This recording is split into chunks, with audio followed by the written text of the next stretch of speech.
Hey everybody. I live in a neighborhood in LA, and I'm always complaining about the other kids on my street, right? My wife's like, you've turned into that dude. I don't even recognize you anymore. You're like the creepy old guy in the neighborhood's like, you kids stay off my lawn. I'm like, I don't understand why that's the cliche for the creepy old guy. Wouldn't it be much worse if that dude was like, hey, you kids should come play on my lawn. I just cut my grass, take your shoes off. Feels nice between your toes. Now try the backyard. Cut through my house, it's not a trap. It's much creepier, right? It's a weird way to start my set. Normally I start talking about my kids. I was a little nervous about that, all right. Never started acting like a creep before. I got kids, man. It's tough to raise kids these days. Everywhere you look, kids are spoiled, right? Give you another example with kids in my street. There's an 8-year-old. Last Christmas, his parents bought him an iPhone. My 6-year-old sees this. He's like, Daddy, why can't I have one of those? Because I don't want you to be that kid in 2 years. That kid's 8. He sucks already. He's got a neck tattoo and 2 failed marriages. Because his parents never say no. Besides, cell phones are dumbing us down. Not just kids, adults too. I'm guilty of it. I haven't memorized the phone number in 15 years. We don't use muscle memory anymore. We just scroll send. We're talking.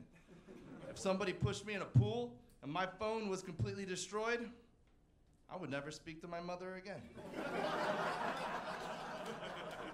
And we had a good run, Mom. Maybe I'll run into you at Target one day. Jerry thought it'd be funny to get me wet. He broke up our family. I can't even drive over her house. My navigation's all jacked up, too. I lived there 18 years. I don't remember how to get back. That takes muscle memory.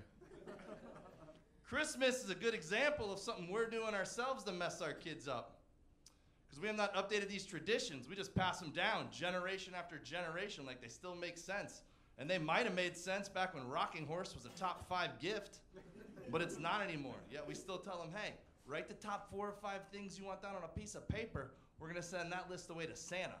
Which means I got to give credit for the most expensive, most difficult presents to find that particular season to a guy that does not exist for a lie I did not start. How's that fair to Dad when you work hard all year long and can only take credit for gifts 6 through 14? That's why I've tweaked things. I tell my boys, hey guys, remember, Christmas is coming up, which means Mommy and Daddy are going to buy you a lot of gifts because we think you've been really nice this year.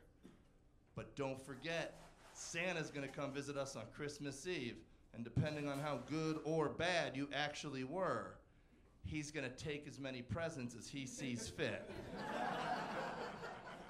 So hope you were good boys when no one was watching, because he always is. Night-night! Tradition. That makes more sense now when they throw a tantrum on Christmas morning, like, I asked for a robot, why isn't there a robot? You don't have to be a bad guy or explain layaway. You just jump on board with, what? How about you, a robot? It should be right. That's probably one of the gifts Santa took. You know how hard that was for me to buy for you? Now I'm pissed off. You owe me a robot. They're gonna be appreciative for every other gift under that tree. Seems mean, but it works out better for the kids too, because now when they're 7 and some bully tells them Santa isn't real, instead of being devastated, they're like, oh, thank God. Dude, that guy's been jacking me for years. It's a happy day. Was working so well, I started instituting that same philosophy into other aspects of parenting. My oldest son's been a real know-it-all lately. All right, won't listen to me when I try to impart wisdom. Incidentally, he just lost his first tooth. I recognize that as a teaching opportunity. I was like, oh shit. Dude, that is not supposed to happen. I told you to brush those every day. You skipped once, didn't you? All right, stop crying, stop crying. You don't want your mom to hear you. All right, listen, there's something you can do, but you did not hear this from me. Tonight, when you go to sleep, you gotta leave at least $1 under your pillow for the tooth fairy, and maybe she'll let that shit grow back. Probably not gonna be nice and straight like your last one, but that's on you. He's not going to be happy with that. He's going to brush those teeth every night till they're all gone. By the time he figures out that's normal, you got $30-something saved up. I got to go, guys. Thanks so much. Appreciate you.